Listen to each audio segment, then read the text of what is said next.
Hi tears எல்லாரும் எப்படி இருக்கீங்க? நல்லா இருக்கீங்கன்னு நம்புறேன். இன்னைக்கோட மினி vlog தான் உங்க கூட ஷேர் பண்ண போறேன். வாங்க வீடியோக்குள்ள போலாம். மார்னிங் எழுந்து ஃப்ரெஷ் அப் ஆயிட்டு வீட்ல கொஞ்சம் கிளீனிங் ஒர்க்லாம் முடிச்சுட்டு இன்னைக்கு ஃப்ரைடே மட்டும் இல்லாம ரொம்ப ஸ்பெஷலான டே சிவபெருமானுக்கும் அன்னபூர்ணி அம்மாளுக்கும். இந்த ஐப்பசி மாச பௌர்ணமி சிவபெருமானுக்கு அன்னத்தாலேயே அபிஷேகம் பண்ணுவாங்க. பார்க்கவே ரொம்ப அழகா இருக்கும்.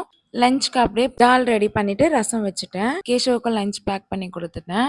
அப்படியே பூஜை வேலையெல்லாம் முடிச்சுட்டு சாமியை கும்பிட்டுட்டு நாளைக்கு கார்த்திகை 1ஆம் தேதி பிறக்குது. ஐயப்பனோட மாசம் வந்துருச்சு. செம வைபா இருக்கும் வீடு எங்களுக்கு. இன்னில இருந்தே நாங்க விரதம் ஸ்டார்ட் பண்ணிட்டோம். நெக்ஸ்ட் மந்த் ஃபர்ஸ்ட் வீக்ல தான் மாலை போடுறாங்க வீட்ல.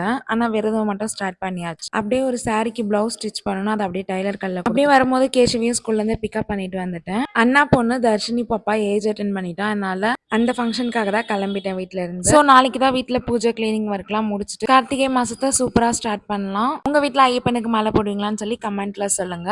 தேங்க்ஸ் ஃபார் வாட்சிங். பாய்.